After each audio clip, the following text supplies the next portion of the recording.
కళింగ రాజ్యంలో పరమానందయ్య అనే పండితుడు ఉండేవాడు.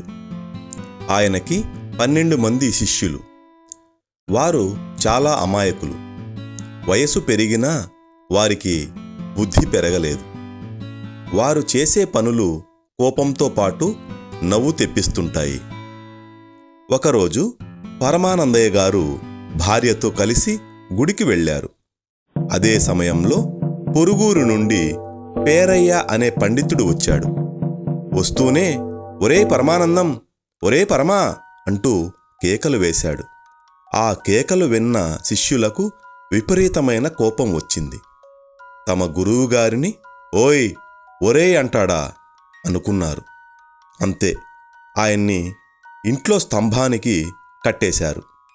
కొట్టడానికి కర్రల కోసం ఇద్దరు బయటికి వెళ్ళారు. ఆ పండితుడి అదృష్టం బాగుంది. అదే సమయానికి పరమానందయ్య దంపతులు ఇంటికొచ్చారు.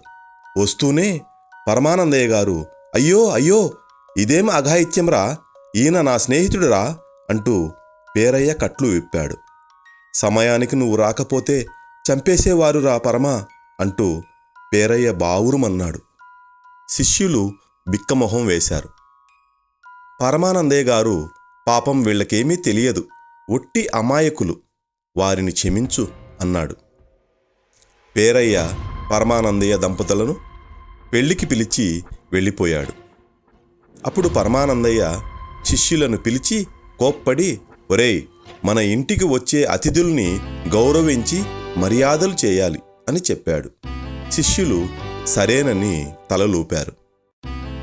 పరమానందయ్య గారు భార్యతో కలిసి పేరయ్య కూతురి పెళ్లికి పొరుగురు వెళ్ళారు.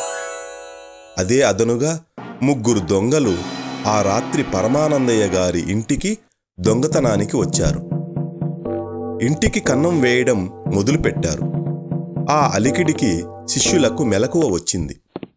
శిష్యుల్లో ఒకరు ఒరేయ్ పెద్ద మనుషులురా, అతిథి దేవుళ్ళు ఇంట్లోకి దూరి వస్తున్నారు, బాగా మర్యాద చేద్దాం అన్నాడు. వాళ్ళు లోపలికి దూరి వస్తున్న ఒక్కొక్కరిని లోపలికి లాగారు.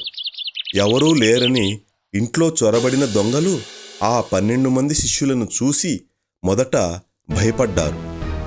తరువాత వారి అమాయకత్వాన్ని గ్రహించారు. చప్పుడైతే ఊరి జనులు నిద్రలేస్తారని మౌనంగా ఉన్నారు. శిష్యులు గురువుగారి మాటలు గుర్తుకు తెచ్చుకున్నారు. అతిథుల పూజ మొదలుపెట్టారు. ఇద్దరు పోయి బిందెలతో నీళ్లు తెచ్చి వాళ్ల నెత్తిన కుమ్మరించారు. ఆ చలికాలపు చన్నీళ్లకి దొంగలు గజగజ వణికారు. మరో ఇద్దరు అలంకరించడానికి పసుపు, కుంకుమ, గంధం తెచ్చి పూశారు. కళ్ళ నిండా పసుపు, కుంకుమ పడి మండడంతో దొంగలు మూలగడం మొదలుపెట్టారు. శిష్యులు సాంబ్రాణి తెచ్చి ధూపం వేయసాగారు. ఇల్లంతా పొగలు కమ్మి కిటికీల్లోంచి పొగ బయటకు రావడం మొదలైంది. ఆ దారిన పోతున్న రాజభటులు గురువుగారిల్లు కాలిపోతున్నదిరా అనుకుని గబగబా తలుపులు తోసుకుని లోపలికి వచ్చారు. శిష్యుల చేతిలో చిత్రహింసలు పడుతున్న వారిని దొంగలుగా గుర్తించారు.